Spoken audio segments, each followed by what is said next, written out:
நான் சூர்யா. 6 அடி உயரமா இருப்பேன். உங்கள ரொம்ப போர் அடிக்காம கதைக்கு போகலாம். எனக்கு ஷிவானி என்ற ஒரு டீச்சர் இருந்தாங்க. நான் ரொம்ப நல்லா படிப்பேன். ஆனா சில பாடத்துல கொஞ்சமா வீக்கு. முதல்ல நான் ஃபெயில் ஆயிட்டேன். அதனால என் நண்பன் ஒருத்தன் அவன் டியூசன் டீச்சரை பரிந்துரை செஞ்சான். எனக்கு அந்த பாடத்துல நல்ல மதிப்பெண் எடுக்க வேண்டும்னு அங்க போய் சேர்ந்தேன். முதல் நாள் அந்த டீச்சர் பத்தி தெரிஞ்சுக்கிட்டேன். அவ கல்லூரியில படிக்கிறா. அப்படியே பசங்களுக்கும் பாடம் எடுக்கிறா. அவள் பெற்றோர் மற்றும் அக்காவுடன் வசிச்சிட்டு இருக்கிறா. அவ அக்காவுக்கு திருமணம் ஆயிடுச்சு. முதல் நாள் முதலே அவள் மீது எனக்கு பாசம் வந்துச்சு. அவ வீட்டுல இருக்கும்போது எப்பவுமே நைட்டில தான் இருப்பா. ஆனா சில சமயத்துல கல்லூரியில அணிஞ்ச ஆடையில அப்படியே இருப்பா. அதுல ரொம்ப அழகா இருப்பா. அவளை பார்ப்பதற்காகவே ஒரு நாள் விடாம நான் டியூஷன் போவேன். அவளும் நல்ல டைப்பு தான்.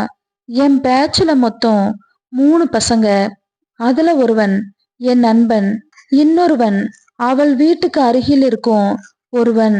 அவங்க இருவரையும் பார்க்கும்போது நான் நல்லா படிப்பேன். ஒரு நாள் நான் வர அவள் ரொம்ப சோகமா இருந்தா. என்னாச்சுன்னு கேட்க அவ எதுவுமே சொல்லல. நான் திரும்ப திரும்ப கேட்டேன். என்னால ஏதாவது உங்களுக்கு உதவி வேணுமான்னு கேட்டேன். அதன் பின் அவளது லேப்டாப் வேலை செய்யல. அதனால நாளை கல்லூரி வேலை அப்படியே இருக்குதுன்னு சொன்னா. இவ்வளவுதானே, கவலைப்படாதீங்க, நான் சரி செய்யறேன்னு சொன்னேன். எனக்கு அத பத்தியெல்லாம் கொஞ்சம் தெரியும். எப்படியோ அவள் லேப்டாப்ப சரி செஞ்சு ஆன் பண்ண. அவளுக்கு ரொம்ப சந்தோஷம். ரொம்ப நன்றின்னு சொன்னா. சரி, நீ வீட்டுக்கு போ, நான் என் வேலையை முடிக்கணும்னு சொன்னா. நானும் போயிட்டு மறுநாள் வந்தேன். அவள் மீண்டும் மீண்டும் எனக்கு நன்றி சொன்னா. பின் உங்க கணினியில ஏதாவது படம் இருக்குதான்னு கேட்டேன். எடுத்துக்கோன்னு சொல்லிட்டு அவளது பாஸ்வேர்டை கொடுத்துட்டு குளிக்க போயிட்டா. நான் அவ கணினிய நோண்டிக்கிட்டு இருக்க அதுல ஏதோ மறைச்சு வச்சிருந்தா. அதை திறந்து பார்த்து நான் அதிர்ந்து போயிட்டேன். அது முழுக்க படங்கள் தான். அத என் பென்ட்ரைவ்ல ஏத்திக்கிட்டேன். ஆனா கொஞ்சம் படங்களை ஏத்தல. அதை நாளை ஏத்திக்கலான்னு நினைச்சேன். பின் அவ குளிச்சுட்டு வந்து நின்னா. நான் கொஞ்சம் படங்களை ஏற்றிக்கிட்டேன்.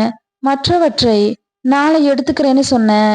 நாளைக்கு ஒரு டெஸ்ட் இருக்கு உங்களுக்கு, அவங்க 2 பேர்கிட்டையும் சொல்லிடுன்னு சொன்னா. அடுத்த நாள் என் வாழ்வுல முக்கியமான நாள். ஆனால் அது மோசமா ஆரம்பிச்சுது. நான் சைக்கிள் எடுத்துக்கிட்டு வர அது பஞ்சர் ஆயிடுச்சு. நான் வருவதற்குள் என் நண்பர்கள் இருவரும் பாதி எழுதி முடிச்சுட்டாங்க. சீக்கிரம் முடிச்சிட்டும் போயிட்டாங்க. அவங்க வீட்டுல யாரும் இல்ல. எதுவும் பிரச்சனையா, இல்ல பொறுமையா முடிச்சிட்டு போலாம் எழுதுன்னா. நானும் சோபாவில் அமர்ந்து கொஞ்சம் உட்கார்ந்திருந்தேன். பின் என் பென்ட்ரைவ்ல கொஞ்சம் படம் ஏத்திக்க சொன்னேன்.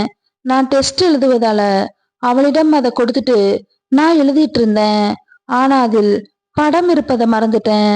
பின் முடிச்சுட்டு அவ ரூமுக்கு செல்ல அவள் இருந்ததை பார்த்து அதிர்ந்து போனேன். அவ கணினியில படம் ஓடிட்டு இருந்துச்சு. என்ன செய்யறதுனே எனக்கு புரியல. இதுதான் சரியான தருணம். இவளை இன்றிரவு அவகிட்ட சொல்லிடணும்னு நினைச்சேன். அவளை என் போன்ல ஒரு போட்டோ எடுத்தேன். அவ ரொம்ப அழகா இருந்தா. அவள் அருகில சென்று பிடிச்சேன்.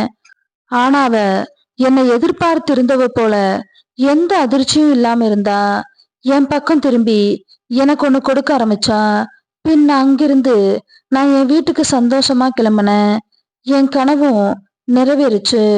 ஆனால் அதன் பின் எனக்கு அவ கூட பேச நேரம் கிடைச்சதே கிடையாது. எப்போதுமே அவ அம்மா வீட்டுல அவ கூட இருப்பா.